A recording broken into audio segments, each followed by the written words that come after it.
Hello, and welcome to Crush Celluloid, the place where we sometimes watch movies that we wish we hadn't. Today on the podcast, we'll be discussing the 1998 Nicolas Cage, Meg Ryan movie, City of Angels. And it is something awful. You know, it's hard to even put into words how bad this movie is. It's just hard to get across. I don't know. I just don't want the world to see this movie. I just don't think that they'd understand. I mean, when everything feels like a contrived, hollow Hollywood movie, you know, you'll bleed just to lower the running time. Well, anyway, here's City of Angels.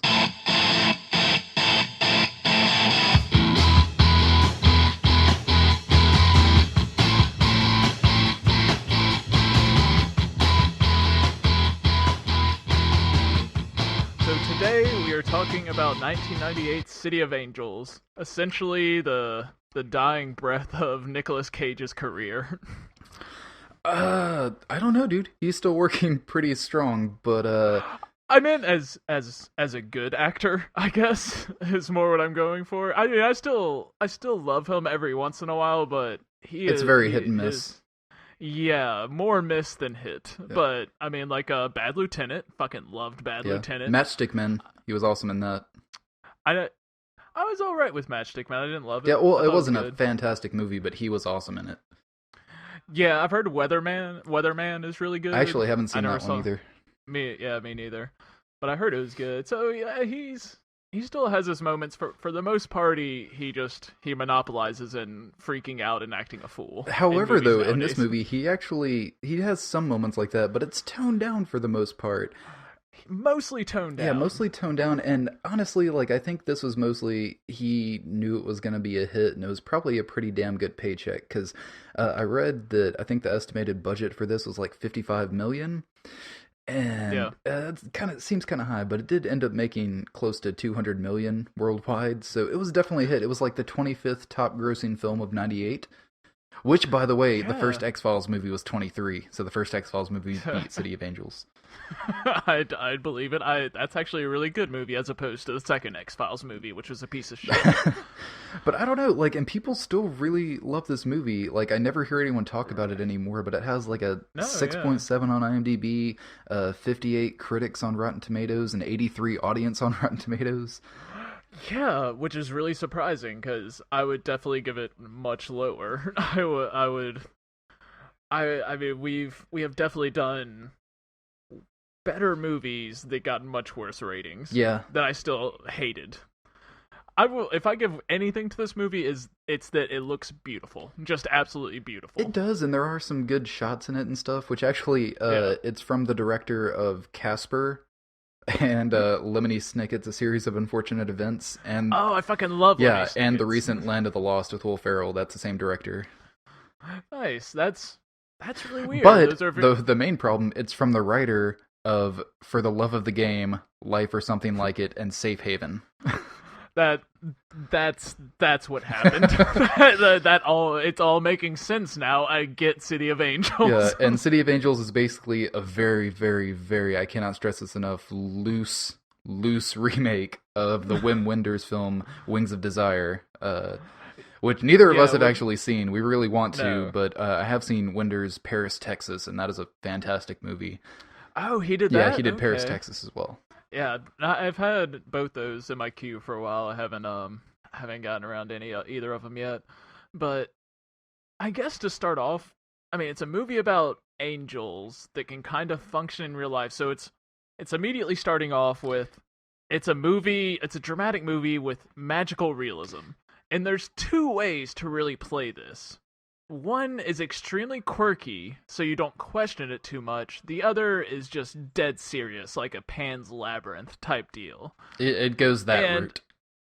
It tries to go that route, but it also randomly inserts moments of quirkiness that just don't fit the rest of the movie. Yeah, like, it really... And also, it feels like this movie that takes itself extremely seriously, but at the same time, it's like there's this Lifetime movie kind of shoved into the middle of it, very awkwardly. Can I describe the opening scene of the movie? Go for It's it. Nicolas Cage likes to stare longingly at dying children, or How I Learned to Stop Worrying and Love City of Angels. You know, if you can check your creepiness radar at the door, then you may really enjoy this movie. This movie is just a few different music cues and cuts away from being a really weird horror movie. Yes, it is. Nicolas Cage gives by far his creepiest performance I have ever seen, and it's mostly just staring at dying people in this very odd way. Like, not even like I can't even pin an emotion to it. It's almost like he has this reptilian affectation. Well, I think that's what it's supposed to be. I think it's supposed to be lack of emotion, which is weird because they kind of jump back and forth between angels being able to have emotion and not being able to have emotion. Yeah, Like, it seems like they're intrinsically they can show compassion, but that's about it. But throughout the movie, like, we see them feeling like pain and love, but it ends with an angel laughing, for fuck's sake. that's what I'm saying. Like his not his partner, whoever I think it's Cornelius or something along those lines. His angel friend. partner in crime. Yeah, his angel friend shows so much more emotion than Nicolas Cage ever does. Yeah. And Which, by the way, that guy's name is Andre Braugher, and I like him quite a bit. Braugher, He was on Get on the He was Bus, good. actually. He played Flip and Get on the Bus. Oh, cool. Yeah, I like Get on the Bus.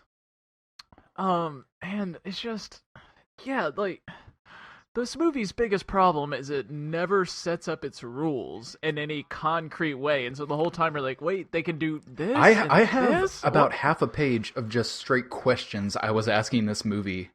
Yeah, I got to a certain point, maybe about half hour, 40 minutes in, to where I just had like 15 questions to ask this movie that never fucking got answered. No, and there's this very misplaced like faith narrative that never really pays off and never really does anything. Well, it's more like it's just accepted. Like, they don't talk about it really. Yeah. It's accepted that there is God and there is angels and they lead the dead people to the afterlife, yada yada. Yeah, and once again, getting back to that narrative, either you go pitch black or you go quirky, and it wants to ride the fence, so it brings up philosophical debate, but never goes anywhere with it. It just kind of stops right at the question. And it's just like, well, that's it. Yeah. Like that, you just accept it. So We're angels. yeah, so basically the framework of this movie is the fact that there are angels on Earth that are not human, they're just like a different being. And they spend all of their time hanging out at libraries. Yeah, that is their main place. Watching sunrises and sunsets and at the beach. Yeah, and just like specifically listening to people's thoughts, hanging out with dying people so they can guide them to the other side. And I guess like it's watching Roadrunner. Yeah, I guess like it's their job. But it's weird because if it's their job, like, why do you realize like how often people die? Like, they spend most of their time dicking around, just hanging out in libraries and doing other stuff. Like, how many angels are there? Because if there are that many to take care of that many people, how come every time we have, like, an establishing shot of, like, rooftops and buildings and stuff, you only see, like, 3 angels on the building that you first see? Why aren't there angels all over the fucking city on, like, top of every building? There's just, like, they're sporadically placed out, like, there's not that many. Yeah, like the alternate title of this movie is like people hanging out on top of buildings, because that is what half this fucking movie is. And then they're all in the library, and also if you happen to die between sunrise, like at sunrise or at sunset, are you just kind of fucked? Like, are the angels just gone for that time? And like, sorry dude, we have to congregate and listen to the music. Which they can hear music at sunrise and sunset. Never really explored, just kind of thrown out. Like that's what happens with angels. Yeah, pretty much. Okay. And also, it's kind of established in one of the opening scenes where Nicolas Cage and his buddy are like sitting on top of some tall structure, and they're basically reading from a book that they keep where they talk about like the human emotions and the human moments that they saw during the day. Yeah. So they're basically just like sharing erotic human interaction fan fiction with each other. Yeah, well, so Nicolas Cage watches, in the very opening, watches this girl die. It's very weird. It's just like Nicolas Cage hanging out in a room while a child is dying is pretty much what it looks like. And, like, the child, like, appears beside him even though she's dying on the table or dead at this point. And he's like, can I ask you something? What did you like best? Pajamas. And then the next guy is just his angel friend. They're talking and he's sharing his book. He's like, What'd she say? And he said, pajamas. Pajamas? Excellent choice. I was like, she's like fucking 6 years old. She doesn't know anything. She's dumb. Yeah. Yeah, no, I mean, it's cute and all, but at the same time, you're just sitting there, like, as the audience, you're like, the fuck are they talking about? Because this doesn't come up again till the very end of the movie. Like, 20 minutes before the ending is when we get the answer to what the fuck is he talking about with his book and the whole pajamas thing. Ugh. Yeah. And like, they apparently had this obsession with people touching each other. Yeah. Which is another weird thing. And one thing I never understood throughout the entire movie, they make reference to wings quite a bit. Like, they supposedly have wings. But why? Because they don't use them. They don't fly. There's even like certain establishing shots when we first are hearing that or understanding that they can hear people's thoughts. And there's shots that look like they're like flying over people or something. But they don't do that. They teleport. No. Why do you need wings if you can teleport anywhere you want?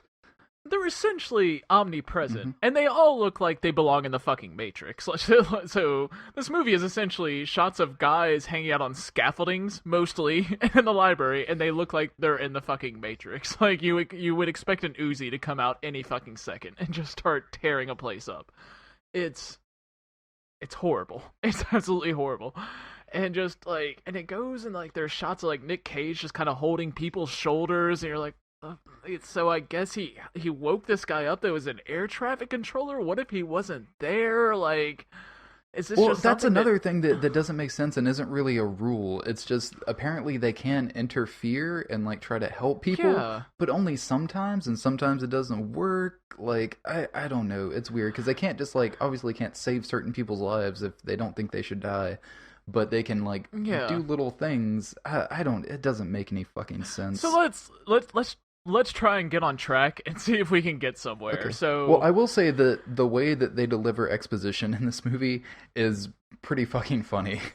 Because, like you were saying, after he takes the little girl or whatever, he's talking with his buddy, and his buddy just has a line. He's like, "Did you tell her that angels aren't human?" And just kind of like explaining to the audience what it is, but just, I don't know. It's silly how they do it. Yeah, and there's so much exposition in this movie, and you still have no real idea what the fucking angel is, how it really works. You have this vague idea of the rules surrounding angels, but you never get any concrete idea of what exactly is the difference between a human and an angel, because they can be seen if they want to be seen. They can be touched if they want to be touched. Like, what? Well, this is what I don't get as well. Like, yes, apparently all they have to do is speak or will themselves to want to be seen, and they can do that. But it's weird, because for the first, like, little bit that Nicolas Cage meets Meg Ryan's character, you can tell he wants to be seen by her, but it's not until he isn't even looking at her, he doesn't even know she's there, that she first sees him, so it's weird. And in addition to that, they somehow can actually, like, touch and maneuver real world objects, but they can't actually, like, touch people. And so, like I said, let's try and actually just move through this, because it's so confusing in and of itself. Okay, so after we kind of get initially established, like, Nicolas Cage as an angel, I will say real quick that this first shot is the first of many shots of them sitting on top of tall things. That is just horrible green screen. Oh, yes. It just obviously horrible. Absolutely horrible. Oh, and like, even there's a scene where he's standing in a park and it's green screen. And it looks fucking horrible. I was wondering if that, because I was pretty sure it was, like, when I looked behind him, the top of him, it definitely looked like it, but then I looked down at his feet and it looked more real, so I was like, maybe it's just weird lighting or something. No, I don't know. I think they built the park ground and green screen behind him. Like, I think that is what happened. I guess they didn't have Chicago to shoot it, or LA, because it's the Dodgers, so LA. And it's called City of Angels. Yeah, I thought it was horrible. It was genius. The whole time, just fucking straight over my head. Okay, so we get introduced to Meg Ryan's character, who is a doctor. Which, by the way, we get introduced to her. One, she is riding her bike very fast to work without a helmet. Foreshadowing. And then we basically get a bunch of cuts and shots of Meg Ryan arriving at work and getting changed, and it's fucking invigorating stuff. It really Yeah, is. I love how she gets in there, like her bite clothes, and just seems to walk through a sterilized laboratory. Just like, really? I did not see one fucking doctor or nurse wash their hands in this movie. She goes, No. she's holding like face masks to her face, like with her bare hands. Yeah. She like leaves and gets on the phone. Then she comes back into the operating room and puts gloves directly on. She doesn't wash her hands for shit. She is not a very hygienic or professional doctor. Because not only that, but she also plays fucking Jimi Hendrix while she's operating. Which, yeah, maybe that's how she gets in the zone, but that has to be distracting to all the other doctors and nurses in the room. I will say the funniest thing about that to me was that they're playing Jimi Hendrix on a reel-to-reel, not even like a CD player or like even a tape player. That like this is 1998. What the fuck are you doing with a reel-to-reel? I think maybe they just had a reel-to-reel lying around at the hospital, and they're like, we got to do something with this. Hey, who's got any Hendrix? Hey, Meg Ryan's in the house. Meg Ryan's got her Hendrix, and you would think that would play in later, like that's kind of her thing, but no, it's that one scene, and it just goes away after that. I think there's another one where there's music playing again, but yeah, it isn't like she's into music or she really loves Jimi Hendrix. She just plays it while she operates. That one time, essentially. And apparently she listens to Jimi Hendrix and continuously sings the Band-Aid brand theme song in her head while she operates. That's the next one. Yeah, what the fuck is ridiculous. Okay, so and I just say that surgery room is far too lighthearted. Like, seriously.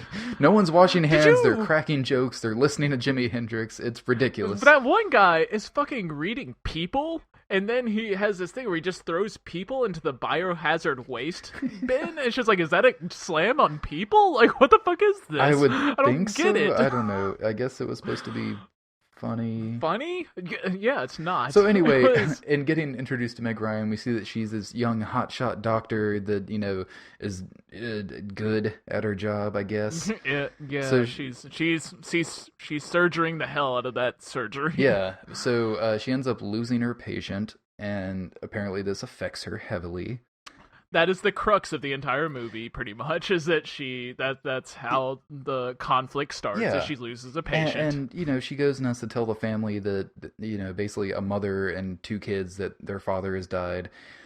Feelings. And everyone's crying. Which, by the way, the daughter was crying into the mother and brother's crotch. And that was a little awkward. I love that because it looks like this faux blowjob scene. It really does. But anyway, the thing that bothered... because I want to go back to where she's talking to the parents, because I love that she's like, it was a lethal arrhythmia, and she's like, I'm sorry, I don't understand. What? And she just kind of stalls. She's like, I'm sorry. Like, don't you think you'd rather explain how her husband actually died? Like, I'm sorry, these are the complications we face. It happens in heart surgery. Like, try and comfort her. Like, just be like, I'm so sorry. It was an act of God. Like, that's essentially what she leaves it up to. Yeah, and again, the main thing that bothers me about basically the whole center of this movie that starts Nicolas Cage's angels... by the way, Nicolas Cage the angel, his name is Seth. Yeah. So what starts his attraction to her is the way she tried to save the patient and how she was so distraught after losing the patient. But she is a fucking doctor. Is this the first time she has ever lost a patient? And even if it Seriously. is, you are a fucking doctor. This is going to happen. If you can't handle it, you know, fucking man up or get a different job. Yeah, keep your fucking composure, woman. Like, yeah, I know it's hard to tell a family you just lost someone. It is, and I'm sure it's hard. It's hard to get over. Yeah, it's hard every time you lose a patient, but that's gonna fucking happen. You are a doctor. You try to save lives, but you're not gonna save every single one of them. Yeah, do they come to you so rarely that you have never lost a goddamn patient? Because again, they're saying like she's getting good. She's this? Apparently a hotshot doctor or whatever. But like, if she's been a doctor for any amount of time to where they're letting her do these complicated things, she's probably lost a patient before. And see, and there's other movies that play with this idea, but a lot better, like The Fountain, where it's a guy that doesn't want to lose his wife to death, and so he tries to conquer death. Yeah, exactly. Because he's a scientist, a doctor. Something like that, to where they're closer to the patient. There's a reason for them not wanting to lose the patient, not just like some random guy that was on the operating table. Yeah, it's just it doesn't fit in like this. It's not earned. Like, that's the big problem with this movie, is you never get invested in Meg Ryan because you're not invested in her as a character. Like, they don't set that up in any feasible way. You're also not that invested in Nick Cage. Except that he's Nick Cage. pretty much. Yeah, that's what they're banking on. And I said Like, same thing with Meg Ryan. They're just banking on the fact that she's Meg Ryan. But you know what? For the most part, all I got from this movie is Meg Ryan is stupid. Yeah, like it's just, they tried so little during this movie. It's mostly what I got from it. They just like they were banking on the star power more than anything. Anyway, though, okay, so basically, Nicolas Cage kind of starts stalking Meg Ryan and just kind of watching her and stuff like that. Which, by the way, there are scenes where like he is right in front of her face, like trying to be seen, trying to see if she sees him. How the fuck was he not seen at that point? Because because we learn in the liquor store that they're hanging out in the liquor store. His angel buddy is just like, have you ever been seen like a man? He's like, well, you could. Like, what? Like, that's just a rule that's introduced. Like, why wasn't he when he was trying to be? Like, it's introduced after the fact, and you're just well. And again, and when he first gets seen by her, he's not trying. He's just like leaning against a doorway, staring into a room. He doesn't even know that she's there. She just happens to see him. I assume he was trying to set that up in a way that she could see him. But he seemed genuinely surprised when he turned around that she saw him. Yeah, but we also, like we said, we find out they hang out in the library, like, and then Meg Ryan goes and hangs out in this child lab, and she just like she's sitting around a bunch of babies. Okay, before we get to this, I do have to say that I don't know. Angels seem to have a lot of weird fetishes when it comes to people and what they do and stuff. And basically, Nicolas Cage kind of starts to stalk her, and it seems... I guess I'll save this for a little bit later. No, I kind of want to do it. But when Nicolas Cage kind of is stalking Meg Ryan and just like looking in front of her face and stuff like that and doing things around her, like, is that supposed to be sweet? Like, it seems like it's supposed to be sweet, but you know what? I think the movie's positing that. Well, Burt Reynolds' non-existent relationship with Domino and Sharky's Machine was sweeter than this. Yeah, no, it actually felt a lot like Sharky's Machine, actually, when you talk about it, because it's a guy that just has this whole one-sided relationship, and you're supposed to sympathize with that when it comes off as rapey. Yeah, rapey and creepy, because there even is a scene where Meg Ryan, like, takes a bath, and then she's, like, naked in front of a mirror, and he's, like, touching her and looking down at her naughty bits, and it's just... It's so... He invades her personal space. And like, in a French movie, this could be done beautifully. It could be done like, it's done reverently. It's not done reverently in this movie. It's done almost flippantly. Like, this is just what he does. Yeah, it's very, like, over-sexualized. And, like, in that scene especially, it felt like something out of The Hollow Man. Yeah, it did. It was... Yeah, like I said, fucking rapey. Oh yeah, so like you were saying with Meg Ryan, it goes into a room full of babies. Which, by the way, once again, this scene could be called "Meg Ryan Loves the Smell of Babies" or "How I Learned to Stop Worrying and Love City of Angels." Is this a running? I have like 5 of them. I dig it. I'm excited. And so and her friend comes in and she's like, "I should have been a pediatrician," and she's like, "Oh, you would have hated it." Blah blah blah. And it's like, "Here's a baby. We can't figure out why it's not stop crying. We found it in a dumpster behind the House of Pies." Really? You're gonna say the House of Pies? And by the way, why did we never see the House of Pies? As soon as she said that, I was interested in that place. I was hoping that's where their first date would be or something. Yeah, like really? There is a House of Pies? Like they were sitting there talking, and it's like, they found a baby back in the dumpster behind this place. I hear there's just baby dumping ground back here. Which, by the way, you kind of skipped over what I think is the best line when those two are talking. She says, like, "Oh yeah, being a pediatrician, it's nothing but married men and gynecologists for some reason." But she's like, "Never date a man that knows more about your vagina than you do." Gold! It's like that. And I guess I was more confused. I just missed that previous line. But yeah, that was good. And then Nicolas Cage, after stalking her this whole day, wait, can I say hallway. One more thing, though? About the baby, because this is another thing that comes back into play later, is that there's a baby that she picks up. She's like, this baby is crying all the time. Meg Ryan gets like very worried about it in a way that you think almost like she's not able to have children or something, so she's like clinging on to this. But the funny thing is that she picks it up and it's like, this baby never stops crying. And then I was like, well, it wasn't crying the entire time before this. And guess what? It doesn't cry whenever either of you has a line of dialogue for some reason. It pretty much doesn't ever cry. Yeah. I think the word you're looking for. It very rarely cries. Yeah, except that, one time when it needed to. Yes.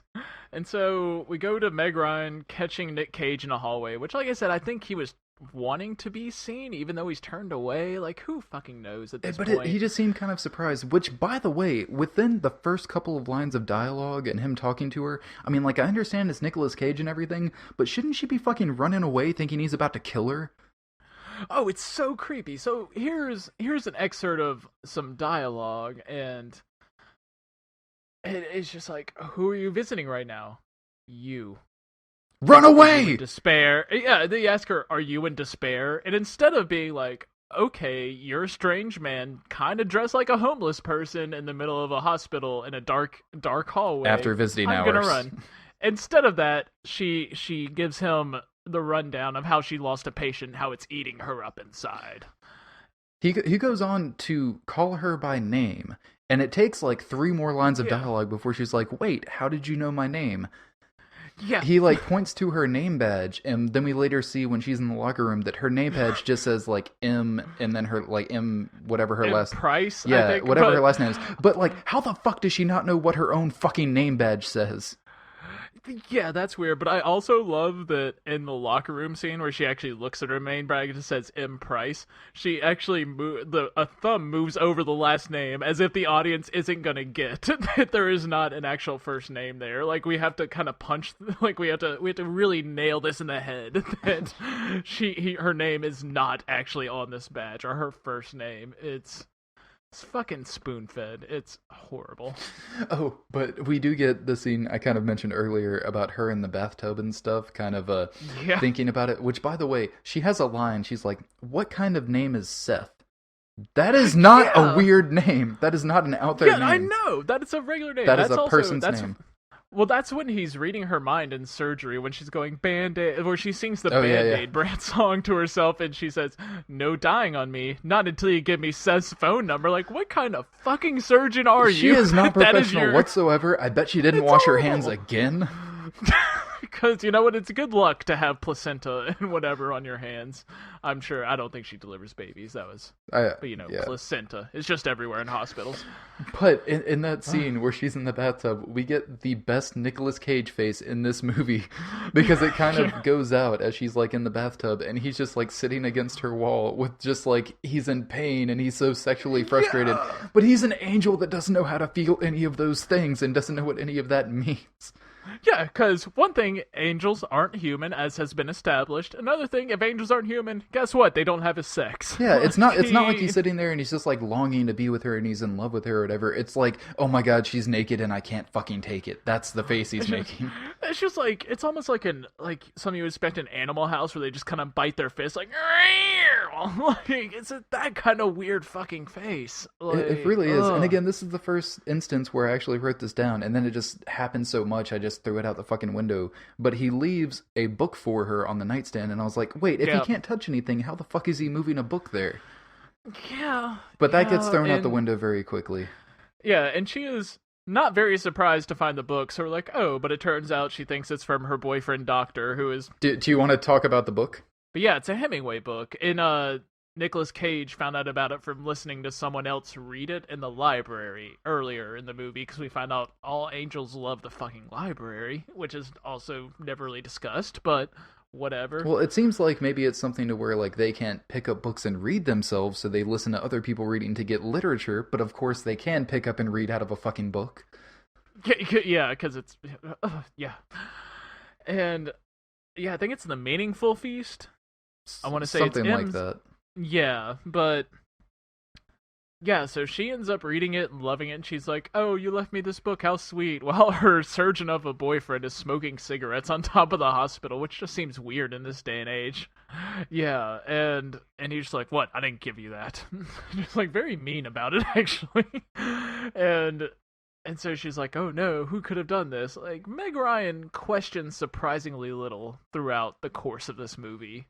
where she should be questioning a lot because it's really weird. Yeah, honestly, if Nicolas Cage's character didn't happen to be, you know, a nice, sweet angel that's in love with her, she would have gotten raped by now. Oh yeah, because like I said, And she'd probably be very lying rapey. face down in a ditch. Probably.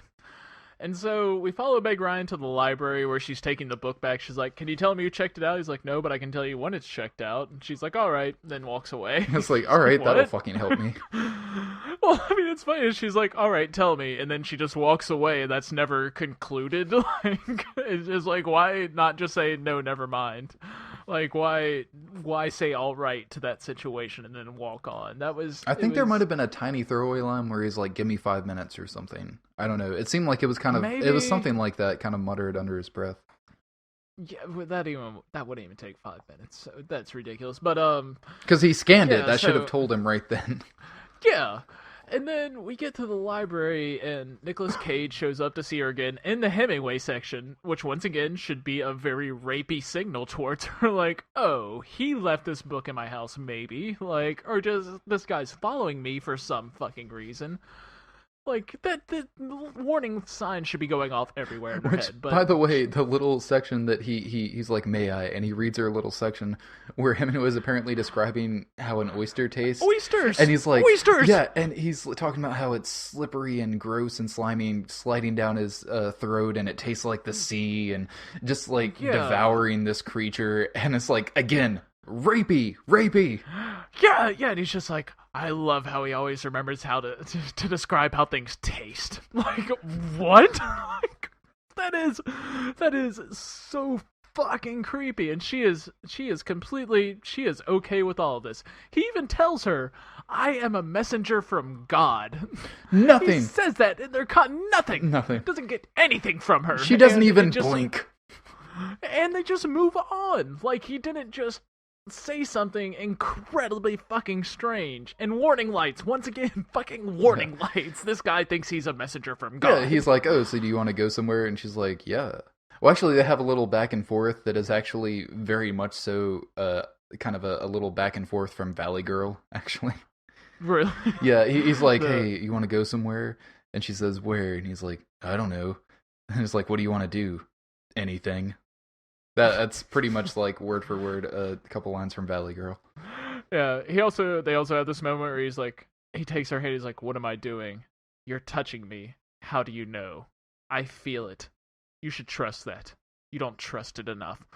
The fuck does that mean? The fuck does any of that mean? Yeah, I don't know, man. It's like this movie thinks it's being haughty and philosophical, and it's not. It's just being nonsensical and weird. And creepy.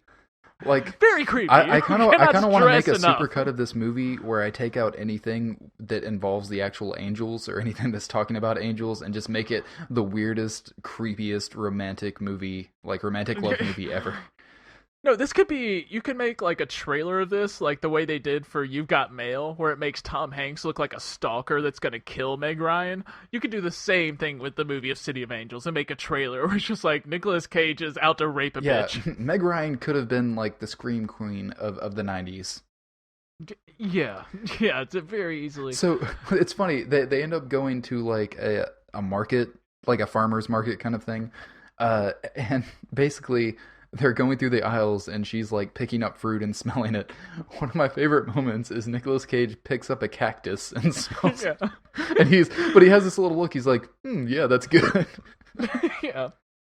And that could have played well in a very similar movie that doesn't do such a horrible job with this. If it was more lighthearted, but they keep throwing in these random like lighthearted, funny, quirky, like fish out of water moments, and it's just completely against the whole like depressing, serious, dying theme that runs through the movie. Yeah, this movie just confuses its melodrama so much because it wants to be taken seriously, but then it has him smelling a cactus. Like, no, that's funny. Like that belongs in, like, I get, like, Michael. Yeah, I would assume that scene is probably in Michael. Which, by the way, we really need to watch Michael, because if you want to see a movie about angels, that's the movie you watch about angels. Well, maybe. We haven't watched it yet. I've seen Michael. I remember it. Do you really remember Michael? I have fond memories of it, and I have no idea if they'll hold up, but I'm willing to test them. I'm excited. But by the way, they go through this whole thing where like he makes her describe what a peach tastes like to him, and as soon as pear, a pear. Sorry. God damn it! Well, it's a fucking theme of the movie. It's a pear. Cut that part out, please. I feel embarrassed because my next line was about that, but it's the entire time when she was like taking a bite and trying to describe it, I just kept wanting to be like, it tastes like sand! Tell him it tastes like sand! It tastes like sand, it was gross. I ate that whole thing, stinker and all, it was gross. I can't want to do it, but she actually did use the word sand in her description. She's like, it's like a sugary sand sliding down her tongue. Yeah. I mean, it's kind of true, pears, it's pretty rough for fruit. So, and then she takes him to a laboratory in the hospital, because apparently you can just take fucking any homeless roustabout you find wandering the halls there. And so I love when she's talking to him, and she's like, I'm gonna look at your blood. He says, not a possibility.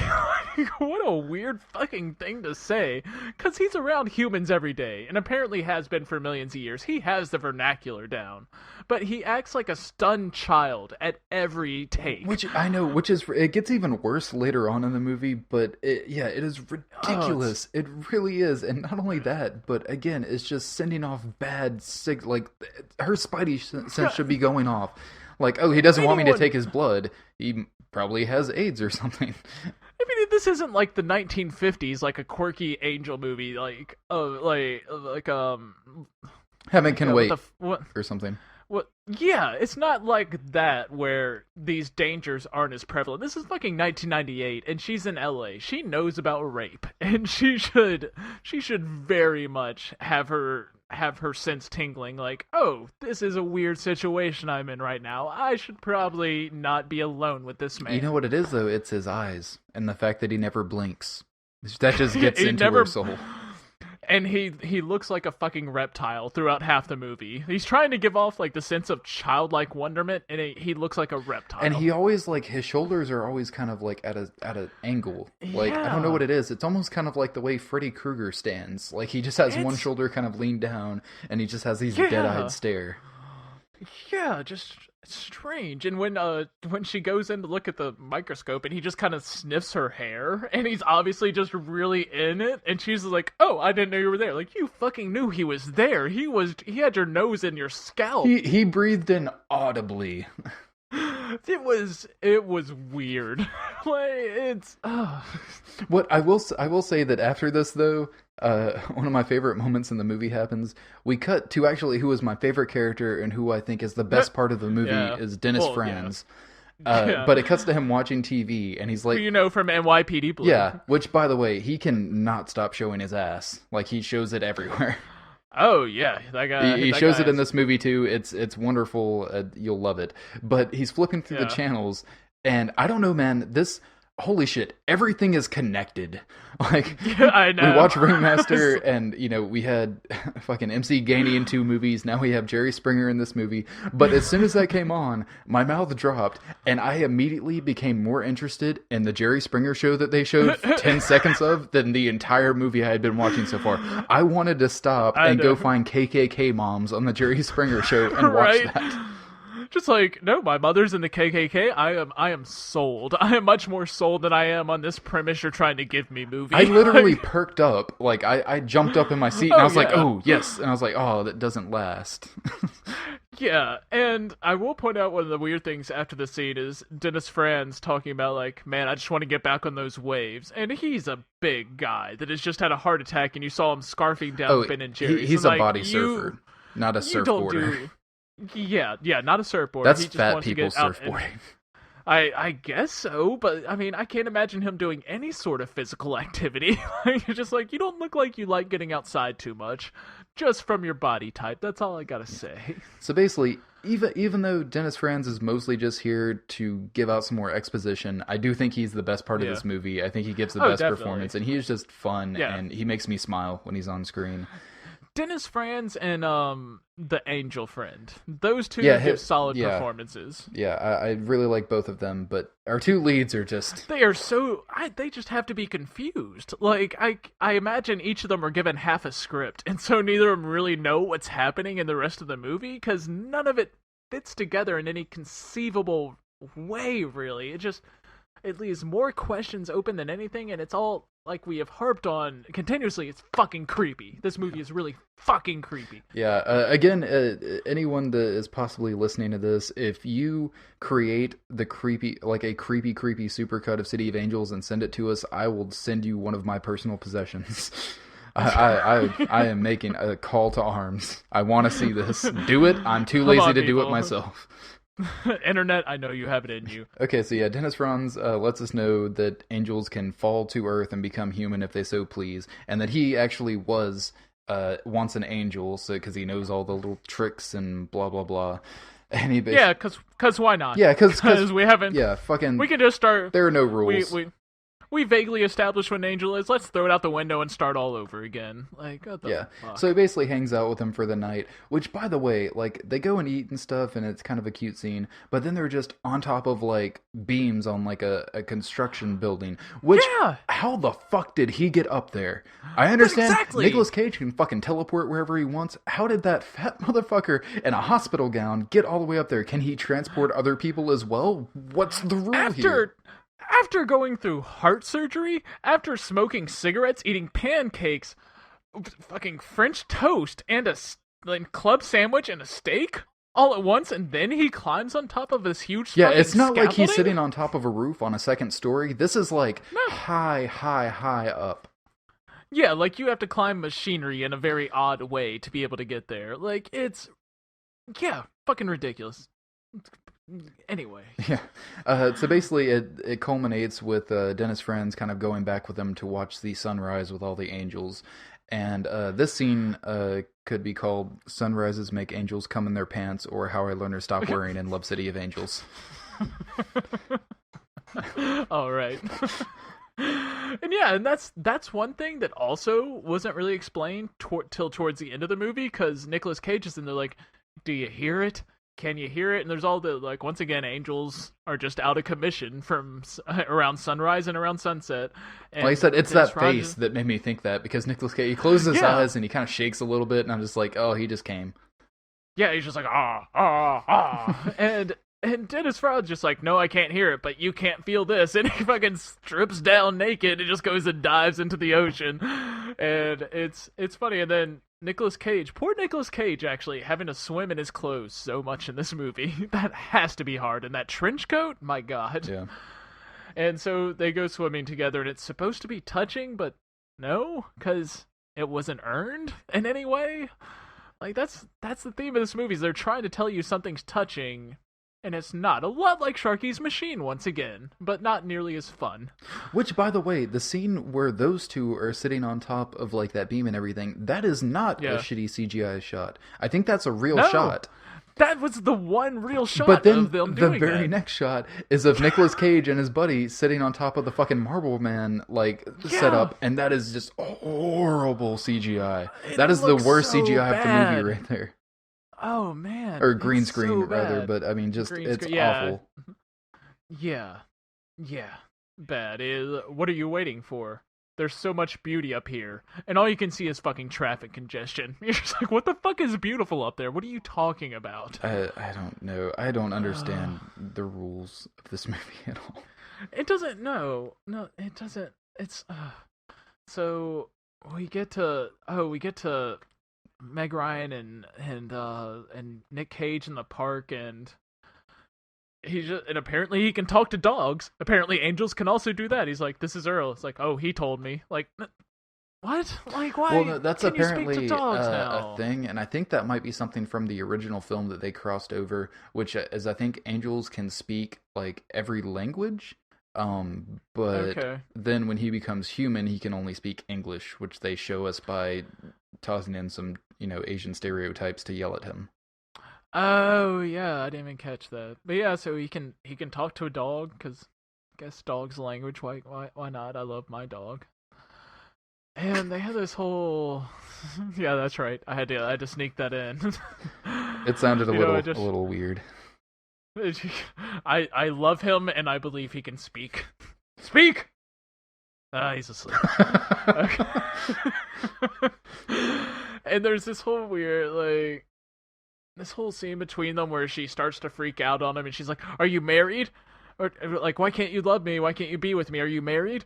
Are you homeless? Are you a drummer?" And like, really? Like that's such a weird joke. Like why it doesn't fit in the movie, and once again it's trying to be quirky when it's been so melodramatic. And he's like, "Why don't you touch me? I don't want to hurt you." And then they kiss, and she's just like, "Did you feel that?" And then she acts very offended. And all of it, I don't understand the emotions that are flying around right now. Like, I don't understand what happened when they kissed. I don't understand why she seemed impressed, kind of, and then upset immediately afterwards. I'm not getting what is happening between them right now. It doesn't, nothing resonates. Nothing means anything to me. Then we see Meg Ryan. She goes to Dennis Franz's party because he's having a My Heart's Better kind of party. And I'm Not Dead party. And I'm Not Dead party, so he can barbecue more meat to kill his heart with. Which, by the way, I think he has a plate of like 10 stacks of corn on the cob, just like slathered in butter, just... Yeah. Because corn's healthy, right? Right? Well, especially if you lather it in butter first. Yeah, and it's after she kind of blew off Nick Cage, but he ends up showing up, and apparently, at first I was just like, can he only appear to people he wants to appear to? But no, apparently he's there to the person's daughter and the wife, like everyone can see him. And that's why it's weird. Like, why not just kind of live that way? Like, why wouldn't more angels do that? Exactly, and not only that, but just like every other time that he like touches someone, it's like they can't really feel him, or like he had to get Meg Ryan to close her eyes in order to feel when he touched her. Yet that daughter is like hanging onto his shoulder and shit like that. Yeah, and like rubbing his fucking face to the point where the mom's just like, "That's not great," or like that hurts. The mom hands him a beer to drink. Like, I guess he's just there completely. Yeah, because again, that's something that's never addressed in this movie. When he is only seen by like maybe little girls, or only seen by Meg Ryan or something like that, like he has to just be seen by those people, unless he's just seen by everyone. Otherwise, like, why are there no shots of him, like someone out in public talking to him and just looking like a crazy? Meg Ryan would have looked like a fucking crazy person the entire time she was out with him. See, and that would have made so much more sense if you make it kind of the selective thing that you really have to concentrate so that one person can see you. Same thing with Dennis Franz in the fucking cafe, ordering all that food by himself and talking to nobody across the table from him. That would have been that would have been very like Fight Club-esque, even though this is before Fight Club, but still. Well, yeah, but it could have been cool. But and if you want to set up rules this loosely, you have to make the whole movie quirky. If you want to set up any sort of serious rules, you have to set them in place. You can't just keep morphing them as the movie goes on. It's confusing. It's just a matter of convenience. Just whatever works for any scene that they think the majority of people won't ask questions about, which the majority of people do not ask questions about. Yes, true. And so... and then we find out that he shows up as a blurred light in a photo, but that's thrown out after that time too, because what the fuck does any of this matter? Okay. Meg Ryan is a fucking idiot. I'm just gonna come out and say it. She is a fucking idiot. I'm... just every single time something happens in this movie, she just blows it off like it didn't happen and it makes no sense to her. Yeah. Like, even after he literally tells her, "I'm a messenger from God," it's just like, that is just glossed over. Why? That is a very serious accusation you just made, and you need to rectify that to me. You need to explain yourself that you just said you're a messenger of God, because that's a weird thing to fucking say. Yeah. So, are we going to the scene between them, like, with food in the kitchen now? Yes, the apartment scene now, where she gets him to cut some lettuce, and he has no problem doing that, except he apparently doesn't know how to cut things, so he cuts directly through his thumb, which obviously does nothing because he's an angel, I guess. By the way, Meg Ryan fucking sees that plain as day, and then still like tries to cut him, and then freaks out like, I cut. He was like, you saw him cut through his own thumb and nothing happened. Yeah, and so they had this whole. She's just like, well, why do you lie to me? Why do you lie to me? What's your last name? And Nicolas Cage looks off in the background and he just plate. not even not even really giving like a quizzitive answer, just like it's just the most weird matter of fact thing he can say, just like a plate. Because usually in that joke it's something like written on a wall behind someone or something like that. Yeah. But he's just like, it looks like he looked at cabinets and then looked inside the cabinets and was like, oh, plate. That's Yeah. normal, right? Yeah, that makes sense, right? I mean, it's a very Brady Bunch callback to Philip Cage. Glass, and then she starts slapping him, and she's like, "Can you feel that the way a human does?" Blah blah blah. And she's like, "I don't believe you. Do you feel that? You don't want to believe in me? I can't conceive of it." And that's the last she'll see of Nicolas Cage for a while, because she can't conceive of it, which is a logical thing to say, I guess. Yeah, she asks him to leave, and so he disappears, which she doesn't see anything weird about the fact that he fucking disappears all the time.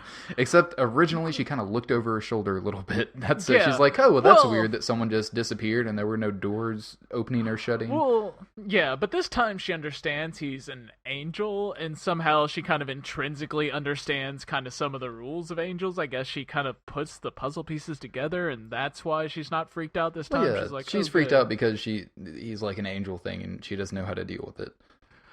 Yeah, and then we go. This is my favorite of the scenes where they're fucking him and his friend are just sitting in an airplane hangar on top of an airplane. It's just like this movie is just like, let's see where else we can make these angels sit. Usually they're up in very high places looking over the city. This time they're in an airplane hangar just sitting on a wing of an airplane. Just it's so ridiculous. And but it is actually kind of a somewhat sweet scene, I guess. There's just like him putting his hand on his back and rubbing, which again, like I thought they don't show emotion, but I guess whatever, that's compassion. Well, yeah, it's convenience, I think is what we call it in the film industry. We get one of my favorite moments of the movie, which is the montage. The Sarah McLachlan montage to the song Angel. Which, by the way, the song starts, and it's supposed to be a sad montage where they're missing each other, and then the first cut, when the song starts playing, is Meg Ryan cutting into someone in a surgery room. Which, by the way, I guess that equals romantic, but the entire time this song was on, I was like, please show sad animals, please. I know, it's the song, isn't it? Yeah, it's the song for... that sad animal song, yeah.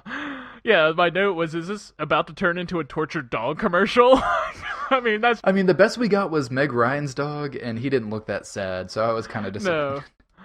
I do like the scene. They have a scene of Nick Cage smoking at a bar, just kind of mimicking exactly this other dude's movement, and just kind of looking at the cigarette like, oh, you disappoint me. Which, again, as weird as he is acting next to someone, you figure the guy next to him would notice and be like, why are you mimicking me? But I guess, like, oh, maybe he doesn't want to be seen, so there's just a cigarette moving up and down. Yeah, and maybe the guy next to him is like, could you move down a seat? I don't know why you're sitting Yeah, next to me we're in either. an empty bar. Yeah, we're in an empty bar, and you chose and you're seat? also not drinking, which is really off-putting to me. There's a lot of weird things going on. But not only that, but they also have a cut of Meg Ryan sitting like back at the farmer's marketplace where they have their thing, and she's eating, or she has a sandwich next to her, and she's sitting in such an awkward manner with such a weird look on her face, like she's supposed to be sad and thinking about him and not eating her sandwich, but it just looks like she has really bad gas and that she's like leaning up to let it out. Oh, it's so bad. I love that this montage kind of ends with her, what's been established as their dog's tennis ball kind of rolling into the shot. And then it goes to a shot of her walking into her living room, and the dog is just sitting in such an awkward way. You can tell he's kind of looking off to the side at the dog trainer. Like, oh, look up here, look up here, look up here. Yeah. Hey, look. Like the dog's not paying attention to Meg Ryan. Like it kind of looks her way and then kind of looks back. Like it's just focused on this one place, and she's just like, sad? And you can totally tell, like, when she goes to close the window, the dog's finally getting the release side. He just jumps up real quick and follows her. Like, it's hilarious. Yeah.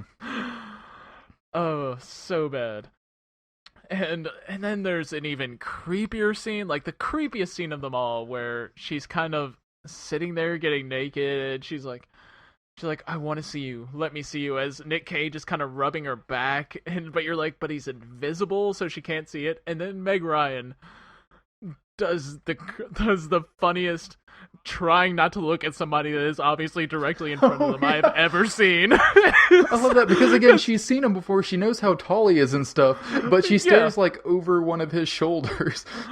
Yeah, no, and it's just like, and she's not even like looking directly behind her where she imagines he's standing. She just is obviously trying to look just directly over that one shoulder. So she's not like, staring where at could him. you be? Yeah, so she's not staring she at had him. her back to him, and I'm sure like it seemed like she felt him like touching her like that. So she knew he was directly behind her, but she turns like to a 45-degree angle behind her.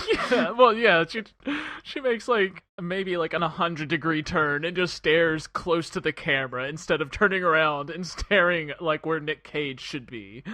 Like, it's just, it was a poor choice on everyone's part that day to do that. Yeah, if anything, she should have like maybe just stared directly through him, and it would have been more believable. But yeah, I guess she just couldn't do that. And then one of the more baffling things of the movie happens that I thought that maybe you put it together, that she kind of wakes up, the alarm goes off, and she just wakes up. And she's like, "Oh yes," and I'm like, "What?" Before she wakes up, I will say the song, the montage was still going on through all of this, and it actually ended with her being in the arms of an angel. It is the most literal interpretation of that song possible. I bet it was in Sarah McLachlan's writer. That if you're gonna use this song, someone has to end up in the arms of an angel. God damn it. But okay, so she wakes up the next morning to what sounds like someone vacuuming in the next room. And she wakes up all excited. She's like, "Oh yes." And so you think that she thinks Nick, like, this is my conjecture was she thinks Nick Cage is vacuuming her apartment for her. And so she's like, "Oh good, he's here." And then she was going to run out and find out it's her doctor boyfriend. But no, she says, "Oh yes," wakes up and then rides to the hospital. Do you have any insight on that? Yes, because the first thing she does is she goes in there and says, "Oh, the reason that fucking baby is crying all the time is because it can't sleep." She apparently also had a problem not sleeping, slept in the arms of an angel, and had apparently a great night's sleep where she woke up and she was like, "Ah." And she's like, "Oh yeah, that's why the baby's crying. The baby can't sleep." Holy shit, that is it. Then what is with those vacuum sounds? I don't know. Maybe your neighbor was vacuuming. I didn't notice any vacuuming sounds. There's totally, maybe I'm crazy. But still, she's like, all this baby needs is to sleep in the arms of an angel, and then it will have a great night's sleep. But no, seriously, the baby can't breathe. It's really sad. The baby has not slept in a week. They put the baby into surgery. Yeah, and she stands behind and watches, even though she's not doing anything to help the surgery. But seriously, that baby, from the time this movie is positing, has not slept in a week. That baby should be dead. Yeah. Yeah, because apparently the reason it wasn't sleeping is because something's wrong with its nose, its nose holes. It can't breathe very well. Yeah, it does not get enough air in through its nose holes. Nosels is what Nosels. The medical term. Oh, nosels. I'm not a doctor. I'm not a doctor like Meg Ryan. Which, speaking of, after this, we get to the scene where her doctor boyfriend guy that she doesn't seem to really give too much of a shit about. And he doesn't seem to give too much shit about her. No, really. But I guess that kind of is even said in this scene where he's kind of like, we belong together. We were made for each other. We're the same species, which is a really fucking strange thing to say. By the way, he proposes to her, and I guess he was like, he said something was like, "I don't know too much about the heart." And then he's like, "Well, the proverbial heart." And I was like, "No, don't you mean metaphorical heart?" Yeah, the proverbial heart is a thing you do know about. Yeah. No, the metaphorical heart is what you don't know about. And this guy's a doctor? Come on. Yeah, and his way of proposing is, "Please be my wife." Like begging for sex. It's horrible. Pretty much, and not only that, but he isn't even like being like, "I love you, I can't live without you." And he was like, "Hey, we could go over here and have a honeymoon and be back before we miss any cases." Yeah, I know you. I know your schedule. I can look at it. We can work things out. So, married? Huh? Fucking dumb. And so Meg Ryan goes to fuck. I just Dennis Franz. Dennis Franz, and she just has a breakdown, which he barely understands. Which she's just like, I don't understand the God that would let us meet if we can never be together. And Dennis Franz then informs us he hears music in the sunrise. He's planning on giving that up for you. Which, by the way, it's kind of played more so like Meg Ryan was like pushing him away so he doesn't give that up for her. But it comes off more so like Meg Ryan is like a selfish bitch and was just like pushing him to do that. He's like, I will break his heart so hard to where he will have to go jump off the building and become human for me. If I make him think I'm going to marry this guy that I'm not going to fucking marry. Yeah. But then she does that and then runs away to a far-off place that he doesn't know where it is and has to travel as a human now to get to. And has to go through shit and come to her door beaten and bloodied and broken before she takes him in. Yeah. She is a horrible, conniving person. And I love... So, yeah, she just... you kind of glossed over it, but... So she talks to Dennis Franz, she goes to the library, and she talks to Nicolas Cage, and she's like, don't do it. Like, I can't remember, it was fucking stupid. Nicolas Cage ends up on the top of the scaffolding, and you can tell he's thinking about jumping. Which, by the way, jump already. This scene, yeah, I mean, just take forever. But also, his jump starts with quick cuts of black and white shots of like people jumping off of buildings, which was kind of cool. I kind of dug that. Which actually, apparently, that is a callback to Wings of Desire. That apparently, like they can, angels can't see colors, so that's like showing his memories, I guess. So he was seeing in black and white. That's cool. I really want to see Wings of Desire. If anything I got from this movie, it's I really want to watch Wings of Desire because it has to fucking be better. I cannot imagine. and so like the first couple scenes that he has like these weird flashbacks to as he's jumping are people jumping off buildings in black and white. The rest of them, after the first two, are just of Meg Ryan and what she's been doing. Well, see, it's weird. It seems like it's his memories of his life. So you have random ones that don't make sense. You have one of like a pregnant woman's like belly. The belly, yeah. Which actually, apparently, that was Elizabeth's shoe. But apparently, I guess maybe it was a scene that was cut out or something. But yeah, then the rest is like memories of Meg Ryan over the past 2 days. Yes! And like that is... So, see, that's what I didn't get. I feel like maybe some of those other ones were maybe deleted scenes or stuff that was cut out for some reason. And like some reason that was flashing in his mind. Or it was supposed to be random memories and then shit from the past couple of days. Oh, I mean, if this movie was 2.5 hours, I would have refused. Like after 2 hours, I'd be like, "No, you've had your time." Which, by the way, this movie is a little bit under 2 hours. I don't know what happened. I started watching this at like 5:30, maybe. I didn't get done till almost 9. I lost like 3.5 hours of my life watching a 2-hour movie. I don't know what happened. You know, it's the rules of angels. They don't function. That's what you say rules. For everything. I know. And so we have the one good Nicolas Cage freakout scene where he wakes up on the scaffolding, and apparently when you die as an angel or whatever, you jump and get free will as an angel, you get to keep your clothes. It's like a consolation gift. I totally thought he'd wake up naked. Yeah. He should have. That would have made more sense. But no, he wakes up with like a cut on his hand, a cut on his lip, and a cut on his eyebrow, and I guess he's sore. That's it.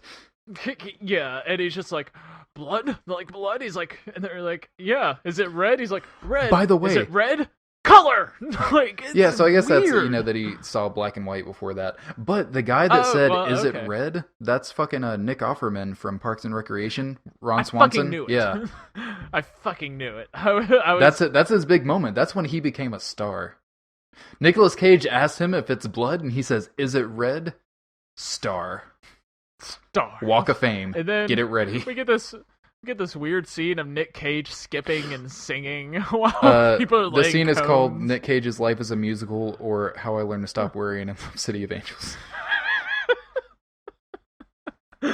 Dig it. Still dig it. So Nick Cage, he goes back to the hospital and is acting like a lunatic and starts screaming at the baby woman that he doesn't know. He's like, Annie!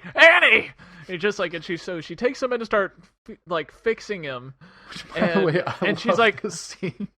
And she's like, what happened? He's like, I fell, obviously, off a train. I fell in love. And That's lame. I'm talking the pers- thing that I like about this is when she like touches his eyebrow with alcohol. He's like, Oh, he does yeah. that thing, and then his eye twitches a little bit. I was like, Yeah, oh, that's yeah. good, Nick Cage. No, that was good, Nick Cage. That was a good scene. But yeah, so he's like, I fell in love. And so, based off of that, this person that looks homeless is acting insane and is just like, no, I really need to see Meg Ryan, whoever the fuck her character's name is. I really need to see Meg Ryan. And she's just like, oh, well, I need to fix you up. He's like, no, I fell in love. She's like, oh, well, let me tell you exactly her whereabouts then. Well, this is the thing, though. She's just like, oh, she's at a cabin in Lake Tahoe. And he's like, okay, I can find that. Yeah. Oh, and he does. Well, he does because he looks in a phone book, I guess. But I don't first think he knew enough information for that to work.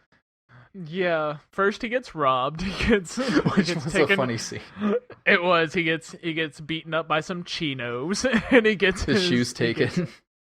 He gets his shoes taken. Then a trucker gives him a ride, and I imagine he had to give a blowjob in some time. That was my exact answer, because the way Yeah. for him to pull up and see this guy with no shoes, all beaten up like that seems fucking crazy.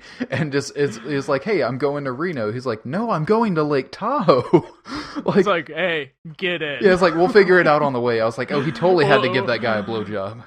Yeah, he's just like, you know what, kid? It'll all come out in the wash. Because, you know, that's the golden rule of hitching a ride. He's just like, what is this? Oh, Ooh, this colors! is a new sensation. This is a new sensation in my mouth. Because he's a fish out of water. He doesn't know any better. Yeah. By the way, speaking of, we didn't mention this earlier. Dennis Franz talks about when you're not an angel anymore, the first thing is you feel really hungry. Hungrier than you've Nick ever Cage felt does- before. Nick Cage does Yeah, not Nick eat Cage a does not thing. eat. He does not eat a thing the entire time. Everything is until... true. Yeah, he wakes up, he is sore, he is disoriented, he's confused, but not that hungry, apparently. He does not eat anything the entire movie. We don't see him eat anything after he becomes a human. He even, when Meg Ryan is like making him breakfast the next day, he sits there and doesn't eat anything. Well, let's get to that. So Okay, so when he does go off with the trucker, though, Song of the Year, Goo Goo Dolls, Iris. But the acoustic version. I know, that's what I was wondering. That was weird. Because everyone knows that as like the song from City of Angels, and we all know like the video. Because honestly, I saw this movie once when I was like, around the time it came out, I remembered hardly anything about it. I remember that song and that video more than anything from this movie. Oh yeah. But apparently, that song it's was a a weird monster. acoustic like version of it, and it plays like very briefly, but it doesn't even have like a big chorus or anything. It's just a weird acoustic. So I guess they did that and then recorded a better version for the soundtrack. Who knows what went into that? So he gets to Tahoe, he gets dropped off, it's raining, and he sees a phone book, and apparently she's pretty easy to find in a phone book. So he gets up to the cabin, and then they have this sex scene, and Oh my god. and at the same time, when he gets to the cabin, it's like, okay, the conflict in this movie is resolved. I check the time. Oh, we have 20 minutes left. And the one thing I didn't call is what was going to happen. The most obvious thing I should have called with the last 20 minutes. Oh yeah, but anyway, I knew that. Yeah, I should have called it. So they had this sex scene, and there's this sentimental knee rubbing / kissing, like really weird scene, and just this whole. Meg Ryan asked Nicolas Cage to describe to her how her pussy feels. She says, "Tell me what it feels like," as he's inside. Yeah, her, and by the way, apparently. he He's says like, warm and aching. He says warm, aching, like aching. You're doing something wrong there, buddy. Like I don't know what's happening, but you're in the wrong hole or something. Like something has gone awry here. And she's like, "We fit together. We were made to fit together." And Which is, she's just as creepy as Nick Cage at times. Yeah, but then there's this fucking beating you over the head with it shot where it pans over to the side of the wall and their two shadows become one. Yeah, so fucking lame. No, you think that's lame? The next day, lamest jokes ever. Oh man, they're bad. So it's Nick Cage. They're doing the whole discovering how to be human thing, which in a movie of this ilk would have probably happened around the hour mark. This movie, it's happening in the last 15 minutes of the film. Again, and especially with what's about to come up, it's throwing in like quirky little funny bits when it's about to fucking throw you an emotional zinger. Yeah, like he gets in the shower for the first No, time, and it's too hot. hot. It's he's like smelling her perfumes because he's like, ooh, smells, and then like he opens it up and he's like, what's this? And he sprays himself in the face with perfume because he doesn't know how fucking spray bottles work. Even though he's been around for a goddamn million years and has watched humans this entire time. Which, assumedly. by the way, in the shower, did we see a little bit of cage dong? I think we might have saw a little bit of cage dong. A little bit. You see the shaft outline. You see the shadow, yeah. You see you see a little bit. I will also point out that apparently Meg Ryan is making a fruit bowl that she is squeezing lemon onto. No, it's oranges. She's squeezing orange. She's squeezing an orange over it. Makes more sense than a lemon. But she tries it, and then she's like, it's missing something. So she goes to the what could store. Fruit be missing? She goes to the store while Nick Cage is in the shower, and she buys a thing of seasoning and a pear. Because we need pears in this movie, because there's no other thing to link with their love other than pears, which we find out because she rides her bike like a fucking moron. Meg Ryan is stupid. The end. End of movie. Yeah. No. She is closing her eyes, opening her arms on a bike down a very treacherous 2-lane road. Like, for extended amounts of time. Which, by the way, is still fucked up because basically this is what happens. Meg Ryan, like a big 18-wheeler truck ends up coming off the side of the road. Meg Ryan runs into it. But the fucked up thing is they have this whole scene of her like holding out her arms with her head up, eyes closed while riding the bike. That's not when she runs into the 18-wheeler. No. She afterwards is just kind of staring off to the side and then looks, sees the 18-wheeler coming out in the road, stares at it kind of confusedly and just befuddled, and then runs into it. And then runs into it, and Nick Cage finds out because her candle goes out. The scene is called Meg Ryan Dies Due to Paprika and a Pear, or How I Learned to Stop Worrying in Love City of Angels. Nailed it. That's my last one. I'm done. I couldn't imagine what would be left. And so Nick Cage runs up to her side while the truck driver runs away, and they had this whole like last speaking scene. And the strange thing about it is, Meg Ryan seems absolutely fine.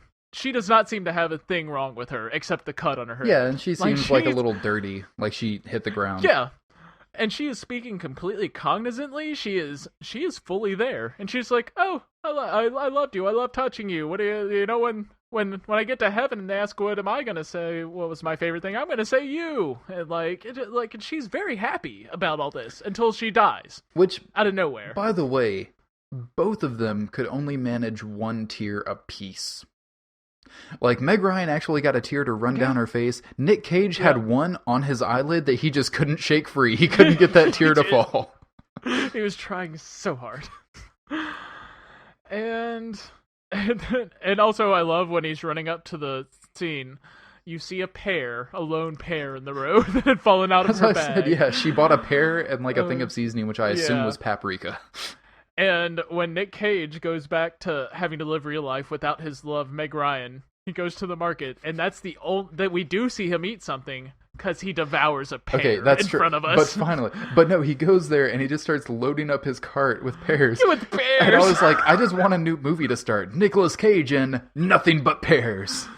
I felt bad for him when he finds out that they taste like sand.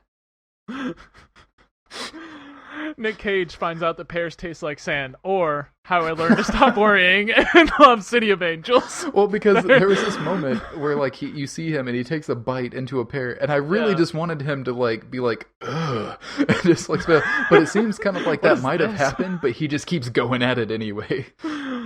Just like, oh. And then there's like, again, this all happens through yet another montage, and then he's in the house kind of talking to his old friend. He's like, I know you're there, show yourself to me, which was a callback to Dennis Franz, or Franz. I don't remember his name. Franz. And his friend's just like, that's life. you're living now. Which is, I mean, would have been poignant if this movie had invested me at all throughout its entire running time. Which, by the way, right here, we learn that basically Nicolas Cage and Meg Ryan were just two complete selfish assholes that deserved what they got. Because his friend asked him, he was like, so, knowing what you do now and what happened, would you still have done it? Would you have done it all again? And he's like, just to smell her hair one time, just to hold her one time. Yes, I would have done it. I was like, you do realize if you hadn't have done that, she'd probably still be alive right now, right? Because she only went out because she was making you food, and all of that happened because of you. She probably just would have been sitting in there sulking to herself had you not come. You're actually the reason she died. Yeah, she would have married her doctor boyfriend, and she would have been in a I relatively loveless marriage. She wouldn't have been riding her bike all willy-nilly, looking up and not paying attention because she wouldn't have been fucking happy enough to do that. Yeah, pretending she's an angel with wings, even though you guys apparently don't have wings, so the metaphor doesn't really make any sense. But they say wings. They say wings at least a couple times in the beginning, but we never see wings, and we never see flying. Wings. They just they teleport. Don't fly. Yeah. We don't see anything alluding to it until Meg Ryan on her bike and Nick Cage in juxtaposition at the house raising his arms like he's That's true, and expecting I think wings. I think wings are more of like a metaphor, just for like their being, their angelic qualities. I guess, but still sloppy and not well done. And then Nick Cage goes swimming entirely clothed, and we see his friend laughing as other angels look on. Because angels can laugh all of a sudden. Yeah, because they apparently don't have emotions, but kind of do when it's convenient. For Dawn! And for Dawn. And that's City of Angels. Well, that was City of Angels.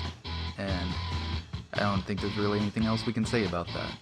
When we got done doing this podcast, Cole and I immediately went and watched the video for the Goo Goo Dolls song Iris, and in doing so we discovered that not only is the video better than the movie, but it actually conveys the themes and the messages and the meaning the movie was trying to get across much better than the movie did itself. Well, anyway, join us next week when we'll be discussing the 1996 Marlon Brando Val Kilmer movie, The Island of Dr. Moreau. Thanks for listening.